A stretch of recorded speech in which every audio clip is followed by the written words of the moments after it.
Nous sommes en France, au bord de la Méditerranée.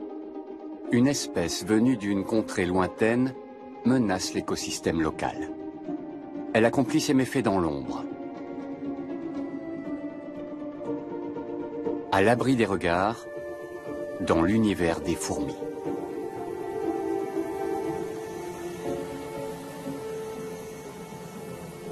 Ici, on se livre une lutte sans répit pour le territoire et la nourriture.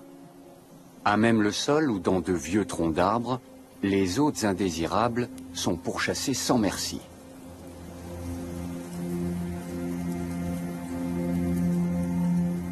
Comme cette minuscule fourmi.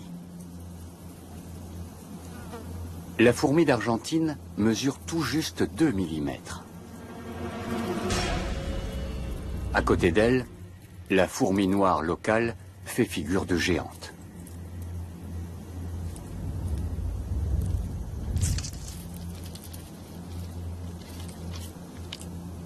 Seule, la minuscule fourmi n'aurait aucune chance. Mais une fourmi d'Argentine n'est jamais seule.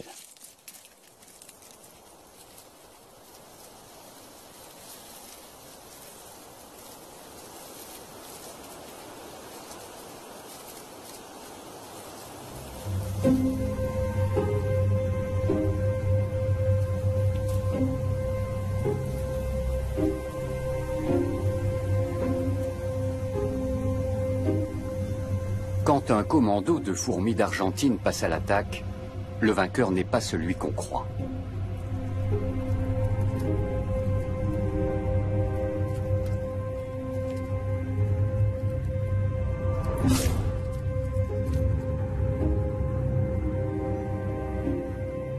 Ce sont elles qui prennent le dessus, car elles sont nombreuses, et se battent avec acharnement.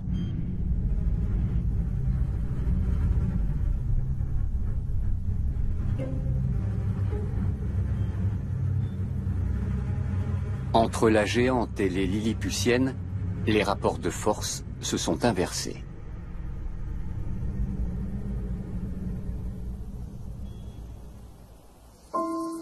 Environ 160 espèces de fourmis indigènes vivent ici, sur la côte méditerranéenne.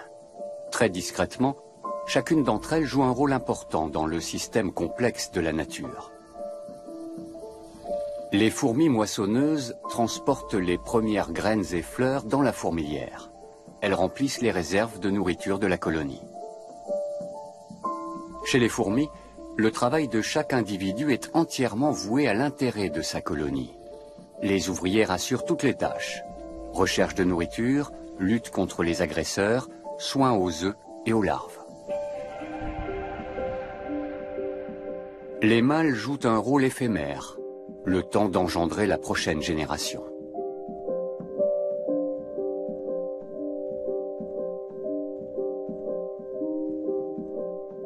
Ils se contentent de féconder la reine, qui règne sans partage sur la fourmilière.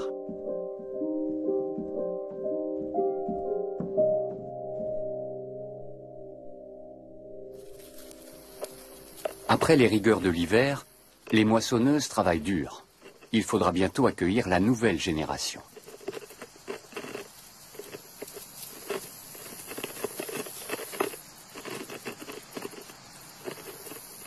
Mais le calme apparent est trompeur. Dans toute l'Europe, des scientifiques ont l'œil rivé sur les fourmis. Ils sont inquiets. Les espèces indigènes sont menacées par l'invasion des fourmis d'Argentine.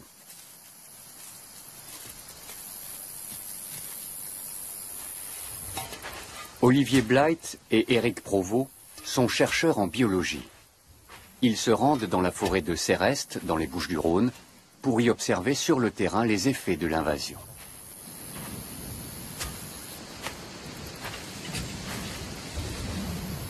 J'ai grandi avec les fourmis d'Argentine. Dans un endroit comme ça, avec le niveau d'invasion et d'infestation, c'est trop tard pour pouvoir éradiquer la fourmi d'Argentine. Il faudrait pouvoir détecter une introduction récente et à ce moment-là, on pourrait éventuellement mettre en place un plan d'éradication. Mais une fois qu'elle est installée, c'est utopique de penser qu'on pourrait l'éradiquer.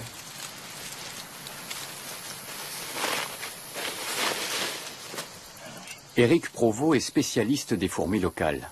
Il assiste à la diminution constante de leur population, victime de l'expansion des fourmis d'Argentine. Dans certains secteurs, celles-ci ont déjà complètement éliminé leurs concurrentes indigènes. J'ai passé ma vie à étudier les fourmis et c'est vraiment... je suis très attristé de voir cet état de fait, mais j'arrive pas à aimer les fourmis d'Argentine. Ça doit être des fourmis, elles n'ont pas à être ici, quoi. Il n'empêche qu'avec la douceur de son climat, le bassin méditerranéen leur offre une terre d'accueil idéale. Cette espèce est originaire d'Amérique du Sud, plus précisément d'Argentine. Au début du siècle dernier, de nombreuses fourmis traversent l'Atlantique à bord de navires de commerce. Elles voyagent cachées au milieu des feuilles de palmier et des sacs de café transportés par milliers d'Amérique du Sud vers l'Europe.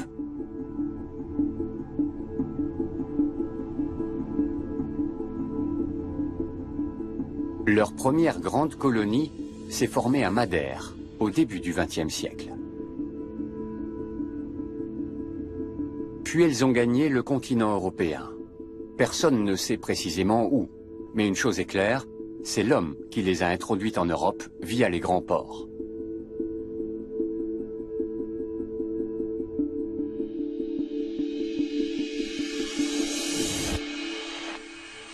Dans la forêt de Céreste, le nid d'hiver des fourmis d'Argentine est en effervescence. De petits groupes essaiment dans plusieurs directions. Comme tous les ans, ils vont étendre leur territoire et donc bâtir de nouveaux nids, conquérir de nouvelles sources de nourriture et éliminer leurs concurrents.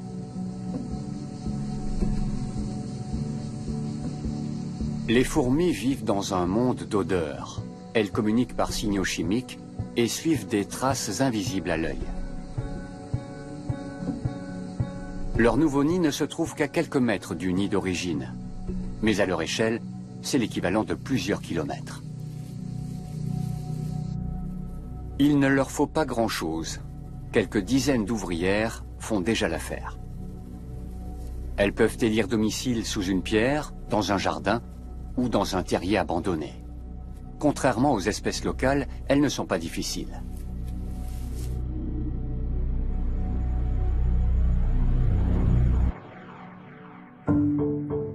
Cette reine ne sera pas la seule à régner sur la fourmilière.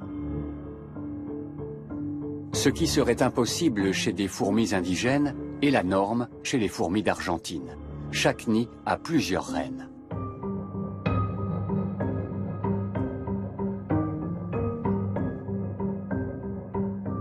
On en dénombre couramment 15 à 20 par nid. Et bientôt, elles commenceront à pondre.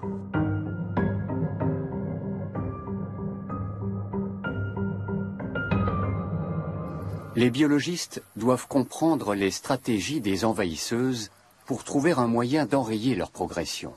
Ils cherchent des nids qu'ils pourront étudier en laboratoire. T'as regardé sous les deux pierres là? Non. Ça là? Non. On va regarder. Comprendre comment les fourmis se répartissent sur une surface de la taille d'un terrain de football n'est pas chose facile. Ah ouais, ben là t'en as un là. Qui va avec qui? Quels sont les nouveaux nids? Et à quel stade en sont-ils? Avec du couvain, des reines là. Une reine ici. Il n'est pas très gros mais ça peut suffire là déjà, non? Olivier Blight est un intrus, il se fait immédiatement attaquer. Pour notre test d'agressivité, elle est là la reine. Là. La coexistence de nombreuses reines dans chaque nid est l'une des stratégies de l'espèce pour s'imposer.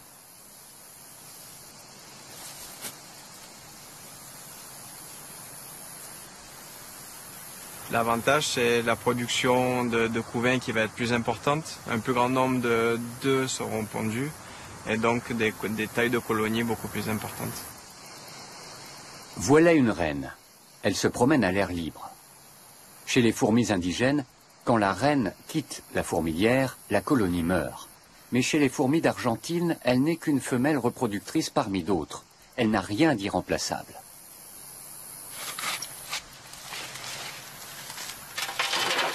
Olivier Blight emporte des échantillons au laboratoire.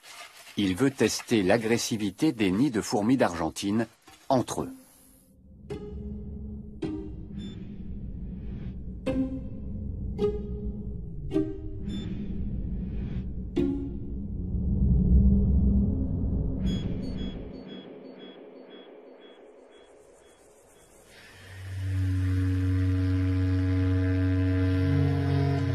Début juillet, à l'aube d'un jour de combat. Dans la forêt, la tribu argentine continue d'agrandir sa fourmilière.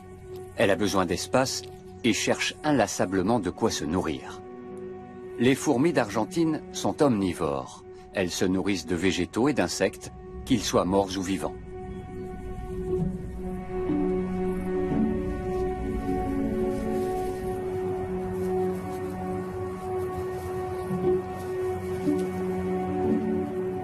Mais les ressources disponibles dans les parages ne suffisent plus. Pour étendre leur territoire, les fourmis d'Argentine doivent passer à l'attaque. À quelques mètres de là, vivent des fourmis moissonneuses. Tout au fond des galeries, les mâles ont déjà fécondé la reine.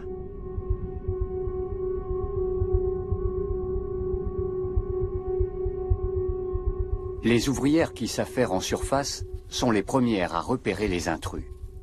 Elles émettent alors des signaux chimiques pour donner l'alarme au plus profond de la forteresse.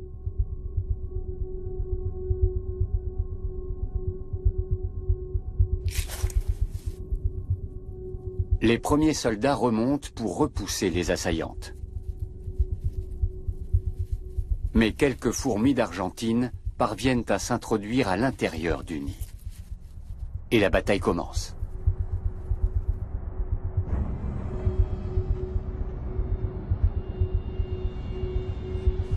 Les unes font le guet, les autres passent à l'attaque. Les minuscules ouvrières s'en prennent aux pattes et aux antennes de leurs victimes. Au début, les fourmis moissonneuses arrivent encore à protéger leur nid. Mais au bout de quelques heures, les assaillantes atteignent les dernières chambres, tout au fond de la fourmilière. C'est alors que la reine s'aventure hors de sa chambre.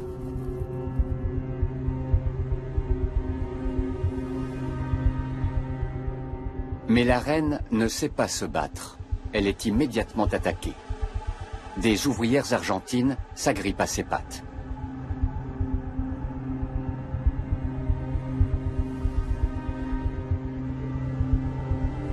Leurs minuscules mandibules sont puissantes. Avec une force incroyable, elles immobilisent la reine. Celle-ci a beau faire environ 10 fois leur taille, elle n'a aucune chance. Même la fuite serait sans espoir.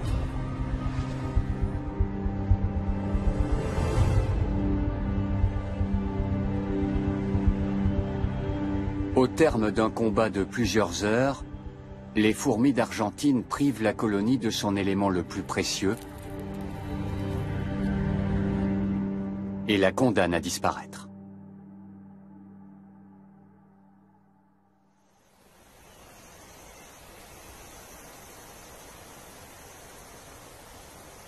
De retour au laboratoire, Olivier Blythe veut étudier scientifiquement les guerres entre fourmis.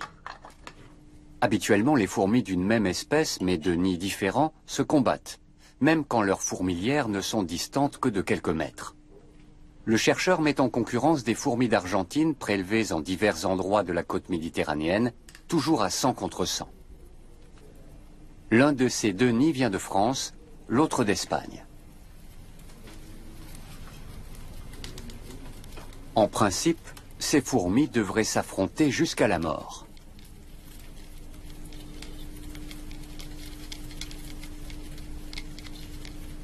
Mais au lieu de se battre, elles partagent leur nourriture. C'est grâce aux informations transmises par leurs antennes, leurs principaux organes sensoriels, qu'elles décident avec qui elles acceptent de partager. Recouvertes de milliers de poils tactiles extrêmement sensibles, leurs antennes leur permettent de percevoir les goûts et les odeurs, et de distinguer leurs amis de leurs ennemis.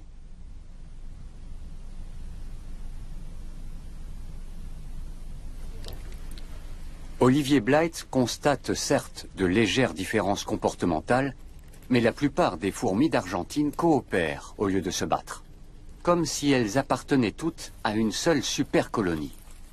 Le chercheur procède à des centaines d'expériences. C'est assez difficile, parce que c'est assez fatigant de compter 200 ouvrières et de les mettre dans les boîtes, regarder le comportement après. Donc, à la fin de la journée, quand je ferme les yeux, je vois des fourmis qui passent. On lance les fourmis, Marseille, c'est Rust et les 2 Espagnols. Logiquement, elles devraient donc se livrer un combat à mort. Pour comprendre pourquoi ce n'est pas le cas, les chercheurs analysent l'odeur des fourmis. Chez tous les membres d'une colonie, le même mélange de molécules, mais dans des proportions différentes, constitue une carte d'identité olfactive commune. Ce parfum réparti sur tout le corps est aussi unique qu'une empreinte digitale et leur permet de se reconnaître. Le cocktail chimique est isolé à l'aide d'une solution, puis analysé. Le résultat est surprenant. La supercolonie principale est immense. Donc ici, on voit une des ouvrières appartenant, ici en bleu foncé, à un site qui appartient donc à la supercolonie principale. En bleu clair, collectées en Espagne. Et ici, en bleu clair, des ouvrières qui ont été collectées à Marseille. Et on se rend compte que les profils collent parfaitement. Il y a quelques différences ici, par exemple, mais c'est des différences quantitatives et qui ne déclenchent pas de l'agressivité. Donc ici, entre ces ouvrières des 2 sites, nous n'avons observé aucune agressivité, malgré la distance de plusieurs milliers de kilomètres. C'est effectivement les trois Les fourmis d'Argentine immigrées appartiennent donc visiblement toutes à la même famille. Elles coopèrent bien au-delà des frontières de leur colonie locale. Elles forment ainsi un gigantesque superorganisme, un atout primordial pour la conquête de territoires.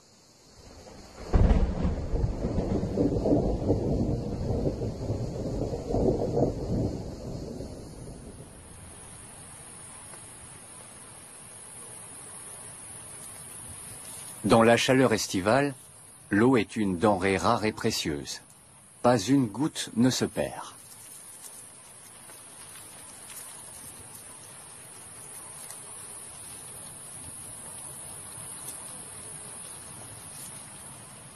Après s'être désaltérées, les ouvrières stockent le précieux liquide dans leur abdomen et le rapportent au nid. Le nouveau nid des fourmis d'Argentine est encore en contact avec sa fourmilière d'origine. À chaque rencontre, les ouvrières ne mettent qu'une fraction de seconde à se reconnaître comme membres d'une même colonie. Les différents nids vont jusqu'à chercher leur nourriture ensemble.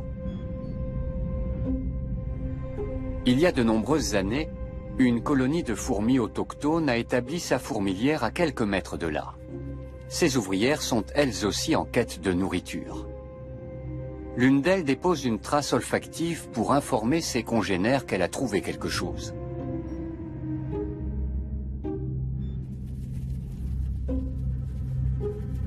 Mais en regagnant le nid, elle s'aventure malencontreusement sur la piste des fourmis d'Argentine.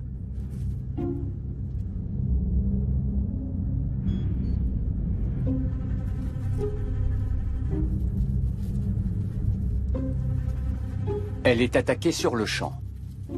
Mais elle est beaucoup plus grande et plus rapide que ses agresseurs. Elle s'en tire de justesse. Mais la trace olfactive qu'elle a laissée sera fatale à son nid, car les fourmis d'Argentine vont la suivre.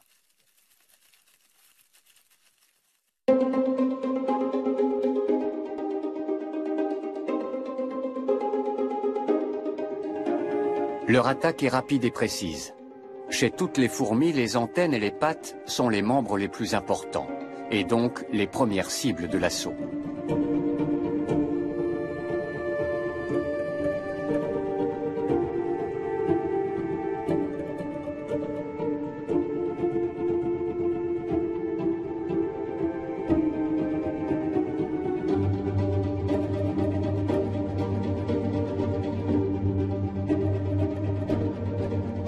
Chez les minuscules fourmis d'Argentine, c'est le nombre qui fait la force.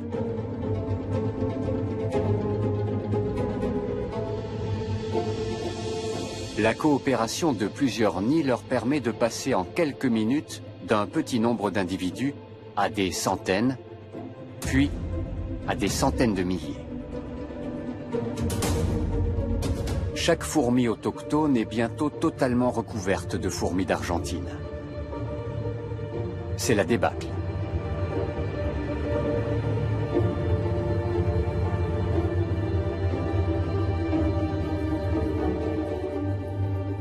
Les attaquantes s'en prennent maintenant au nid de leurs victimes.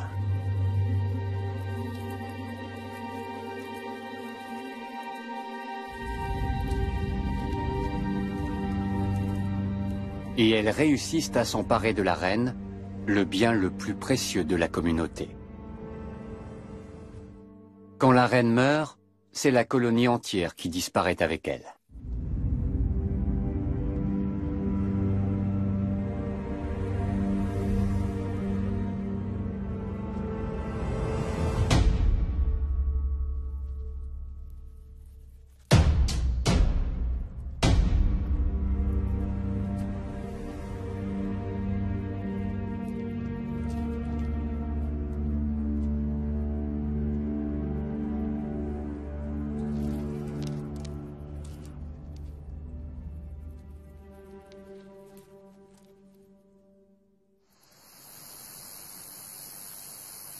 Le superorganisme fait régner la terreur bien au-delà de ses restes, et pas seulement parmi les fourmis.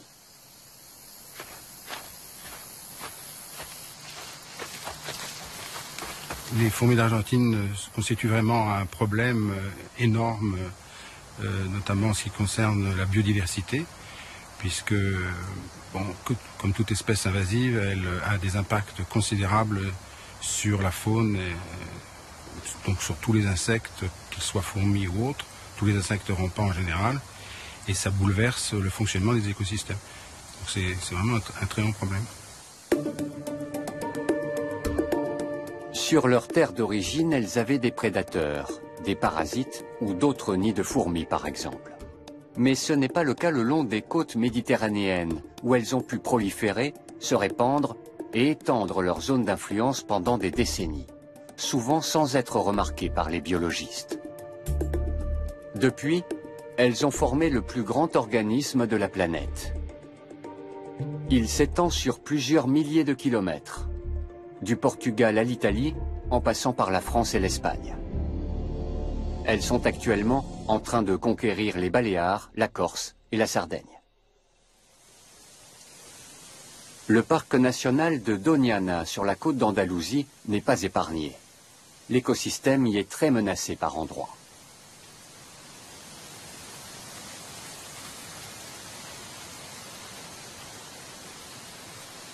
Le parc possède quantité de grands chênes-lièges isolés.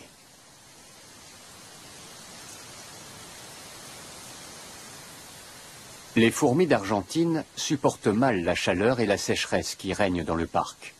Mais l'humidité permanente qu'on trouve à l'ombre des chênes-lièges leur est propice.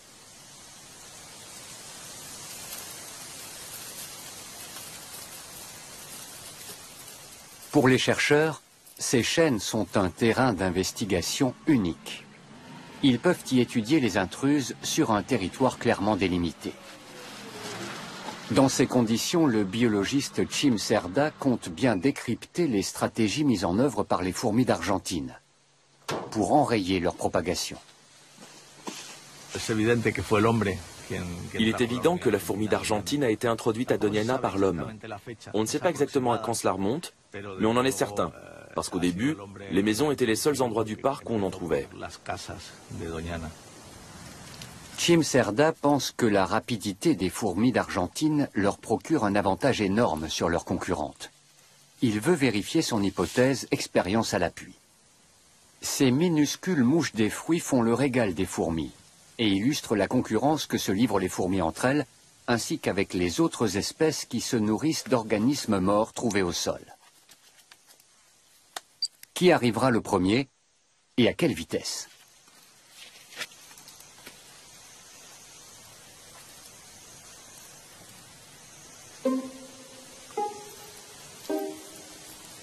Au premier essai, c'est une fourmi d'Argentine. Le chercheur relève aussi la température à la surface de la cuillère.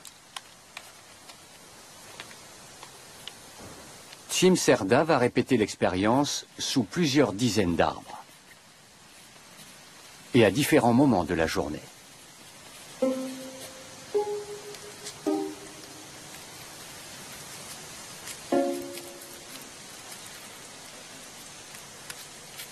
Le constat est invariable et sans équivoque. Le résultat nous a beaucoup surpris. Nous ne nous attendions pas à ce que la fourmi d'Argentine soit d'une telle efficacité.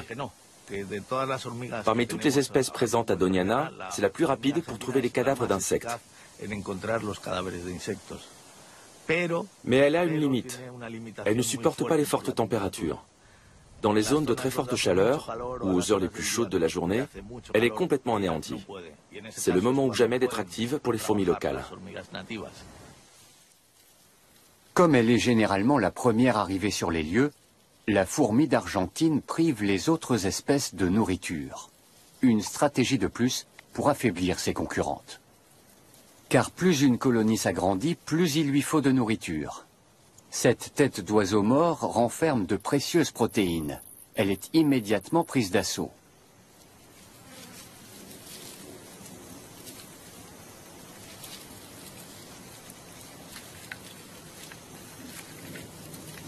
Les fourmis d'Argentine ne sont pas seules à vouloir faire bombance.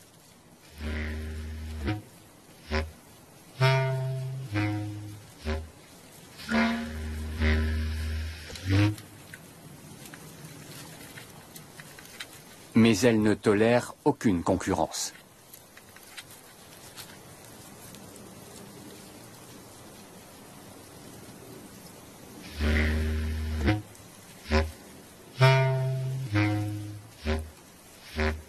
La carapace de ce coléoptère est trop dure. Elles ne peuvent le tuer. Mais des morsures dans les antennes, les pattes et les articulations suffisent à le faire déguerpir dardard.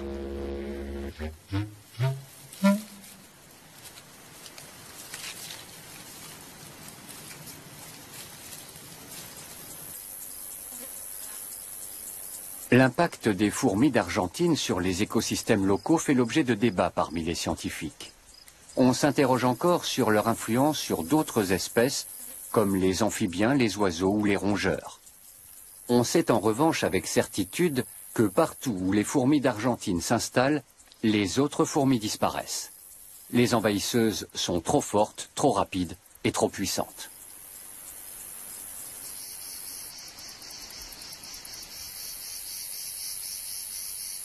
Dans la forêt de Céreste, le nouveau nid est déjà terminé. Les fourmis ont creusé des galeries sous une pierre. Le nid est petit et construit à l'économie. Il ne possède pas de chambre et descend à moins de 50 cm du sol. La colonie peut donc se déplacer à tout moment. Contrairement aux espèces autochtones, les fourmis d'Argentine sont flexibles et mobiles.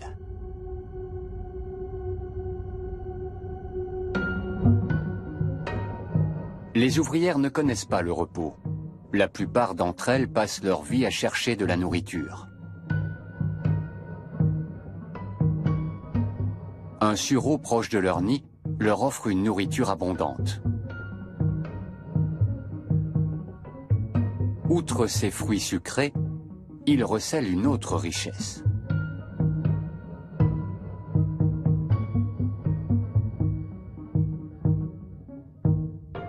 Des pucerons se nourrissent de la sève de l'arbre. Ces insectes ne sont pas attaqués par les fourmis, bien au contraire.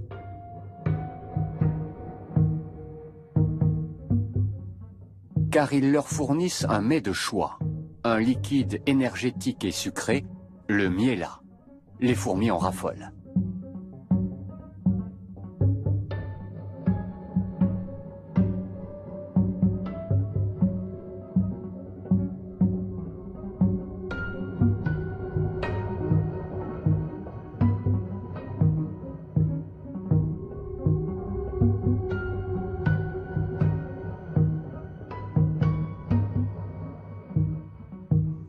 En contrepartie de cette précieuse nourriture, les fourmis protègent les pucerons de leurs prédateurs, principalement les coccinelles. Un échange de bons procédés au détriment de la plante. L'abdomen bien rempli, les ouvrières retournent au nid.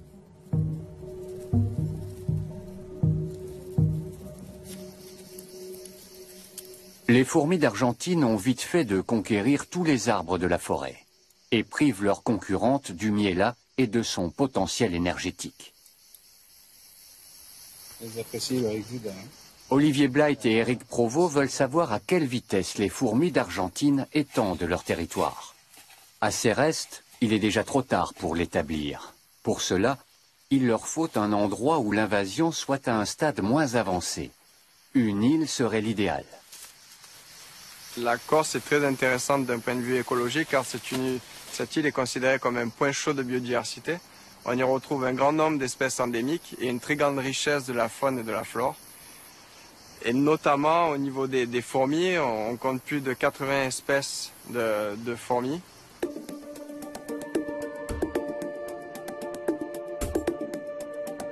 Comme un siècle plus tôt sur le continent, les fourmis d'Argentine sont arrivées en Corse via l'homme.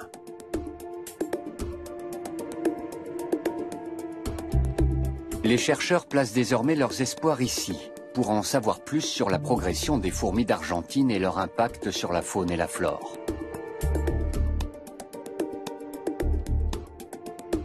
Elles se sont déjà appropriées une bonne partie des grands arbres.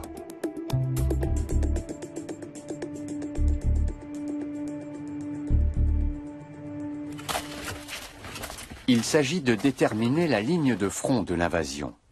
Il y a 2 ans, Olivier Blight avait constaté la présence sporadique de fourmis d'Argentine, mais aussi de nombreuses espèces autochtones. Qu'en est-il aujourd'hui?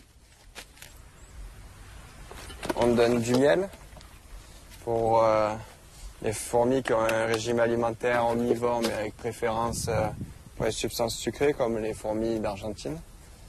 On donne également du thon pour les espèces omnivores, mais avec préférence pour les viandes. Et enfin, on donne du biscuit pour les espèces granivores. Il y a de quoi attirer toutes les espèces présentes sur l'île. Comme prévu, les fourmis d'Argentine arrivent en tête. Elles se ruent sur le miel qui renferme des trésors d'énergie.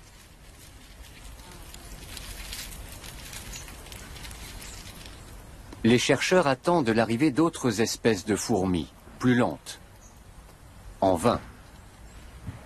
Et les envahisseuses boivent même l'huile du thon.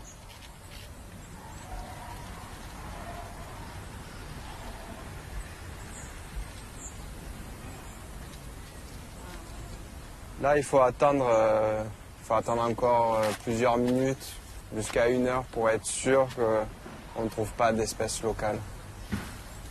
Peine perdue. Pas une seule fourmi locale ne trouve le chemin de la nourriture.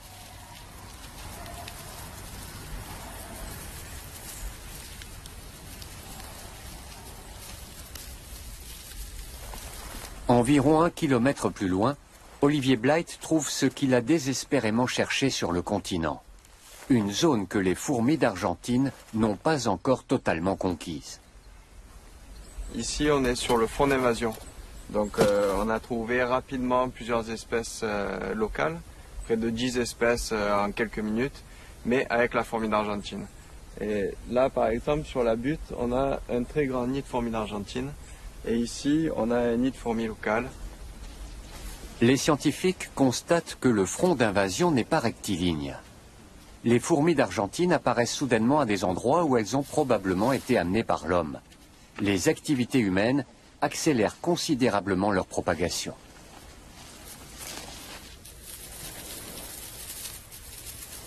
Les chercheurs utilisent diverses méthodes pour analyser le monde des fourmis locales. Jamais encore une étude aussi complète n'avait été réalisée. Les pièges permettront d'identifier formellement un certain nombre de fourmis.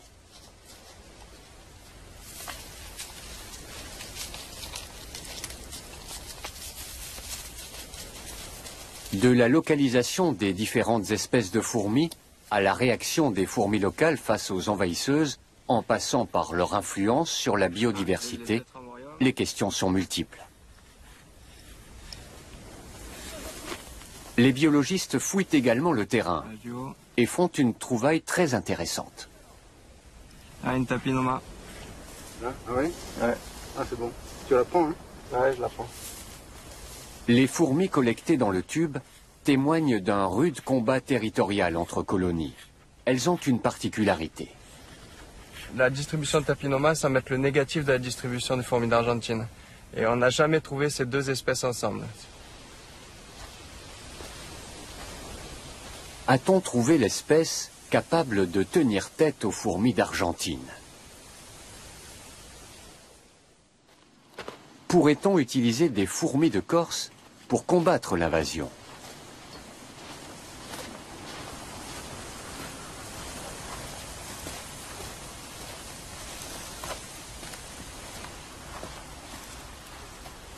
L'inventaire prend plusieurs mois. 1, 2, 3, 4. C'est vraiment marquant la différence qu'on peut avoir de chaque côté. À droite de l'étang de Biguglia, uniquement des fourmis d'Argentine. Et ici, à gauche, donc uniquement des fourmis locales. Les travaux des chercheurs le montrent, la Tapinoma est réellement capable de résister aux fourmis d'Argentine. Mais elle n'est pas assez forte pour les chasser des territoires où elles se sont déjà établies.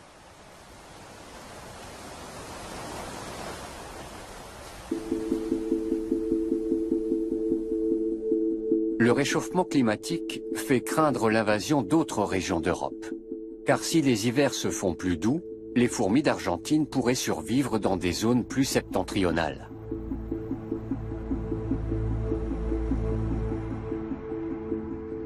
À la faculté de biologie de l'université de Munich, on étudie les fourmis depuis des années. Jusqu'à une époque récente, les fourmis d'Argentine n'y faisaient l'objet d'aucune recherche. Mais la donne a changé. Nous devons nous attendre au pire. Rien ne nous garantit que l'Allemagne ne sera pas envahie un jour. Il faut dès maintenant étudier cette espèce pour pouvoir agir efficacement le moment venu. Dans cette optique, les scientifiques analysent le langage des fourmis. Ils relient un nid artificiel à un emplacement où se trouve du miel. Les fourmis ne mettent que quelques minutes à le découvrir et déposent des phéromones au passage, pour marquer d'une trace olfactive le chemin le plus court.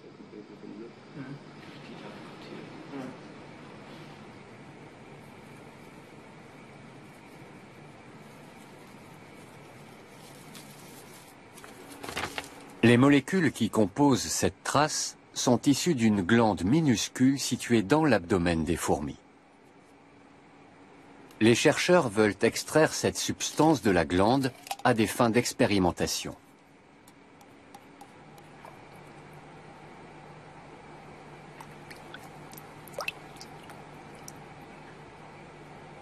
Pour prélever la glande en question, qui ne mesure que quelques centièmes de millimètre, il faut s'armer de calme et de patience.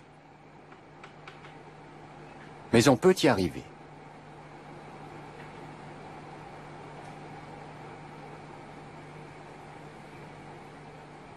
Avec la substance contenue dans la glande, les chercheurs tracent un nouveau parcours.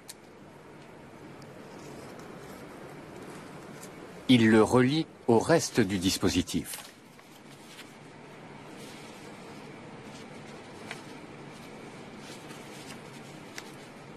Si leur test fonctionne, les fourmis doivent dévier de leur route.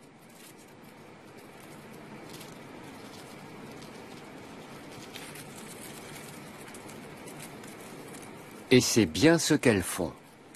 Elles suivent la piste tracée par les scientifiques.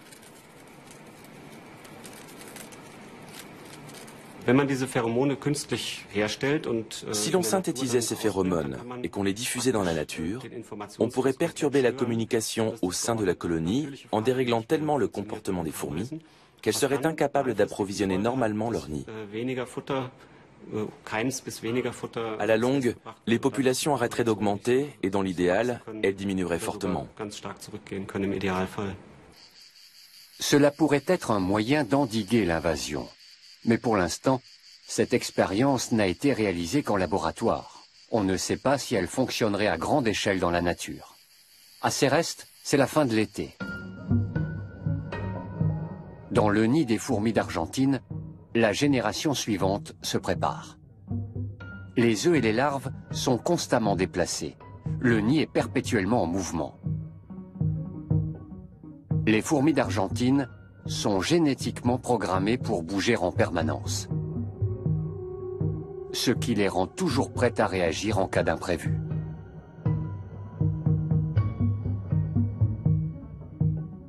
Pour se développer, les œufs et les larves doivent être constamment nourris et débarrassés de leurs parasites. Ils viendront ensuite renforcer l'armée des ouvrières. Bientôt, la colonie éliminera 90% de ses propres reines, car les jeunes reines sont plus fertiles et leur progéniture encore plus nombreuse.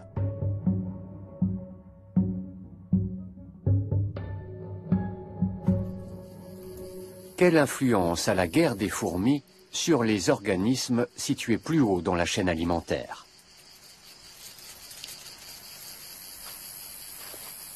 C'est la question que se pose une équipe de biologistes, ici dans le parc national de Doñana, en Espagne.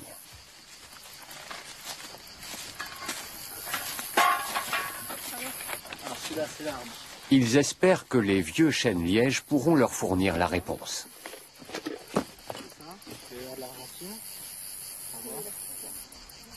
Ce qu'on fait, c'est que on va mettre les pitfalls dans l'arbre.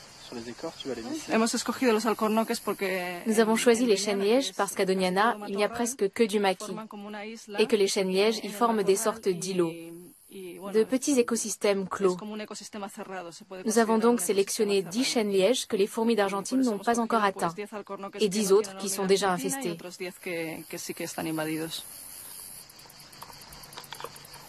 Les chercheurs doivent d'abord déterminer quelles espèces vivent dans ces écosystèmes clairement délimités, qu'il s'agisse d'insectes, d'amphibiens ou de mammifères.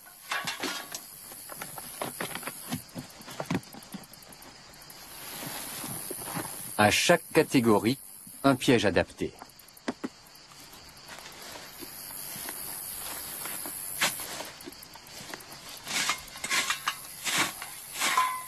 Le chêne-liège est entouré d'une clôture. Les pièges à insectes sont remplis d'eau savonneuse. Mais curieusement, cela ne semble pas gêner les fourmis d'Argentine.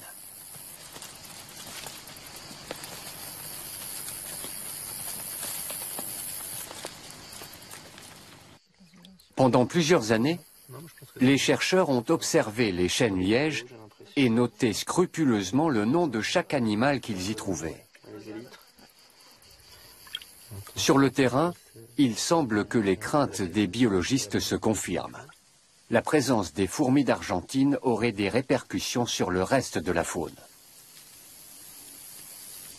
Car les fourmis d'Argentine éliminent les fourmis autochtones. Mais surtout, elles constituent une masse totale bien plus importante. Et comme elles sont très agressives, cela pourrait faire fuir les animaux de plus grande taille.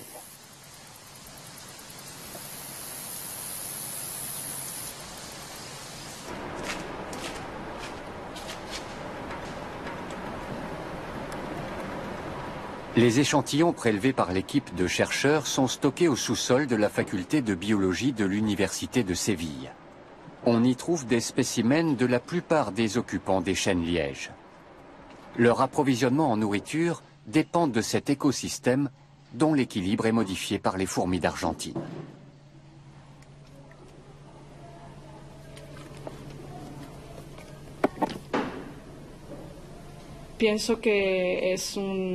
Elle constitue une menace importante pour les autres communautés de fourmis qui vivent autour des chênes lièges. Elles les anéantissent en totalité. Et nous avons aussi constaté des effets plus ou moins négatifs à d'autres niveaux de l'écosystème. Certaines espèces ont déserté les chênes lièges colonisés par les fourmis d'Argentine, où ils sont devenus plus rares. Mener une analyse complète d'un écosystème est un défi gigantesque, mais offre de nouvelles possibilités.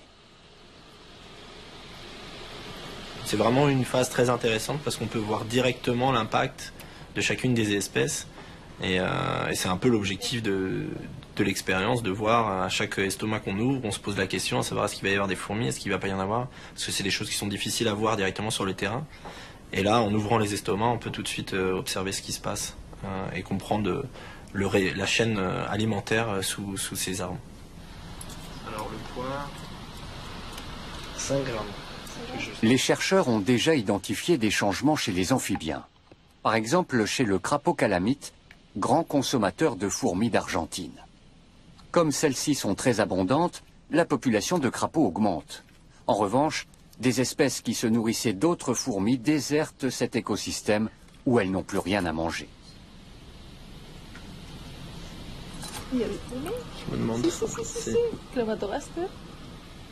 Cette étude vient tout juste de commencer et il faudra des années pour établir les conséquences de l'invasion sur le long terme.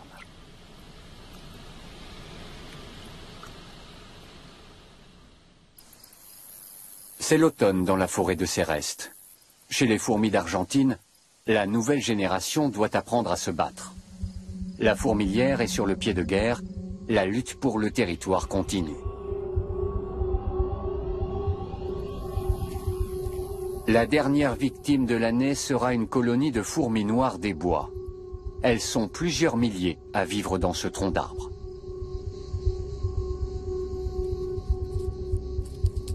Les fourmis noires sentent le danger, même si l'avant-garde ennemie est encore très discrète.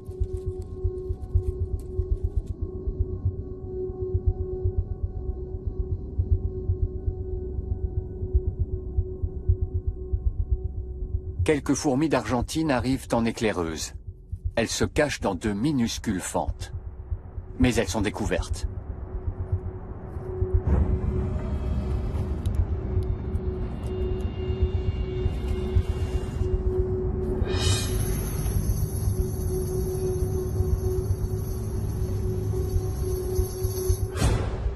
Les fourmis des bois sont des combattantes redoutables.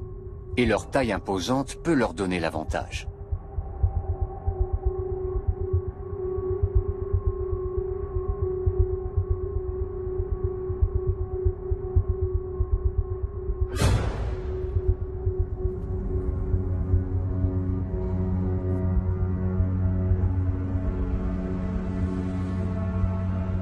De leurs énormes mandibules, elles broient les minuscules assaillantes. Les fourmis noires ont repoussé la première vague ennemie.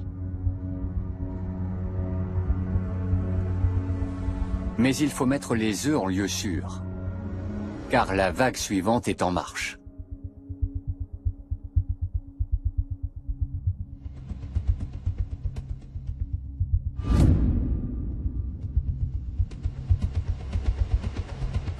Et cette fois, elles viennent en nombre.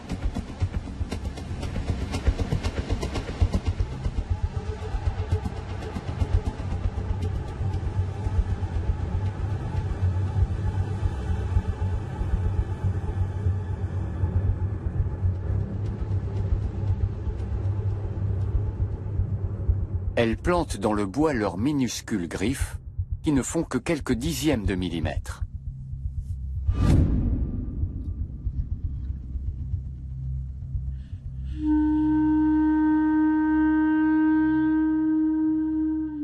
Malgré leur force supérieure, les fourmis noires ne parviennent pas à leur faire lâcher prise. Sur le tronc comme au sol, les environs de la colonie se transforment en champ de bataille.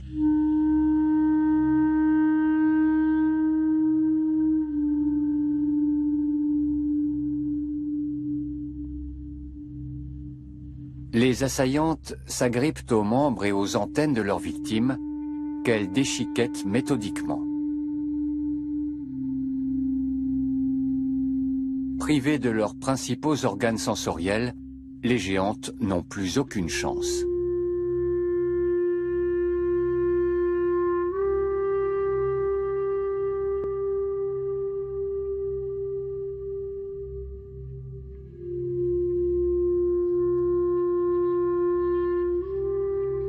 La bataille durera des semaines, mais son déroulement est immuable.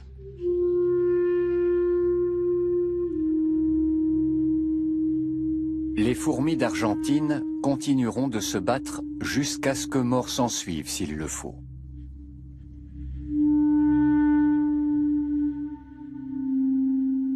Car quelle que soit leur perte, elles seront toujours les plus nombreuses et continueront d'éliminer leurs concurrentes une à une.